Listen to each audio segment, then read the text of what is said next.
ఆడవాళ్ళలో ఎటువంటి life style ఉండడం వలన వాళ్ళకి ఈ ఫర్టిలిటీ అనేది ఎఫెక్ట్ అవుతుంది అని చూద్దాము. నేను doctor Indrani, IVF consultant at Hegde fertility centre, Suchitra branch.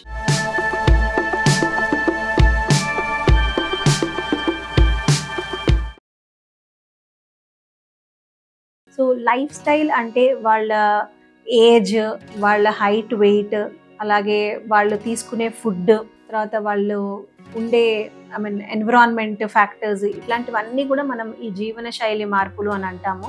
So definitely ఈ మధ్య కాలంలో ఏంటంటే ఆడవాళ్ళని మన మామూలుగా మ్యారేజ్ కూడా లేట్ అవ్వడము, అంటే ఏజ్ 30 years దాటిన తర్వాత, లేదంటే ఈవెన్ ప్రెగ్నెన్సీ ప్లానింగ్ అనేది లేట్ అవ్వడము, వీటన్నిటి వలన కూడా కొంతవరకు ఈ ఫర్టిలిటీ ప్రాబ్లమ్స్ అనేవి చూస్తున్నాం. బికాజ్ ఏమవుతుందంటే ఆడవాళ్ళలో ఏజ్ పెరిగే కొద్దీ, so that starts from 30. So ఈ ఫర్టిలిటీ అనేది డిక్లైన్ అవ్వడం, అంటే అది ఎందువలన అంటే కొంతవరకు మార్పులు, అంటే ఎగ్ నెంబర్ తగ్గడము.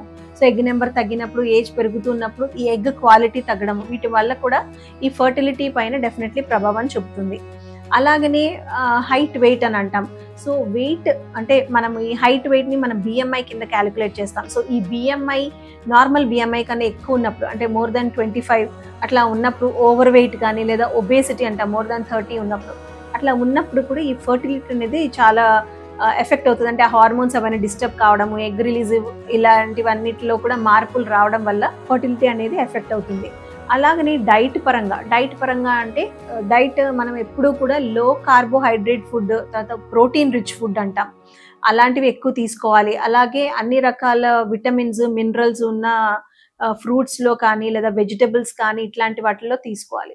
సో ఇట్లాంటి డైట్ లేనప్పుడు, అంటే ఎక్కువ జంక్ ఫుడ్ కానీ తీసుకోవడం, లేదా ఫ్రీక్వెంట్గా బయట ఫుడ్ తీసుకోవడం వల్ల కానీ, లేకపోతే ఈ ఫ్యాటీ ఫుడ్ అలాంటివన్నీ ఎక్కువ తీసుకోవడం, స్వీట్స్ అవన్నీ ఎక్కువ తీసుకోవడం, ఇలాంటి వాటి వల్ల కూడా ఒక్కొక్కసారి ఈ ఫర్టిలిటీ అనేది డెఫినెట్గా ఫర్టిలిటీ మీద ప్రభావం చూపుతుంది.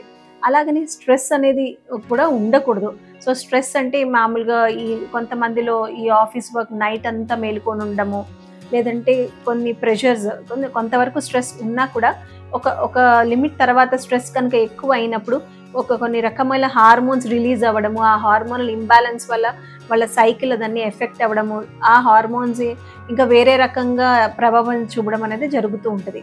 ఫిజికల్ యాక్టివిటీ కూడా లేకపోవడం వల్ల అవన్నీ కూడా మళ్ళీ ఒబేసిటీకి కారణం కావచ్చు, అండ్ దాన్ని స్ట్రెస్ ఫ్యాక్టర్స్ ఇండ్యూస్ చేయడం వల్ల కూడా కావచ్చు. అలాగే విటమిన్ డెఫిషియన్సీస్, మెయిన్గా ఏంటంటే ఈ ఆకుకూరలు లేదంటే ఈ ఫ్రూట్స్ ఇలాంటివన్నీ తీసుకోకపోవడం వల్ల మెయిన్గా ఫోలిక్ యాసిడ్ డెఫిషియన్సీస్ కానీ, లేదా vitamin deficiencies, vitamin D deficiencies కానీ, ఇలాంటి వాటి వల్ల కూడా ఈ ఫర్టిలిటీ మీద ప్రభావం అనేది చూపుతుంది.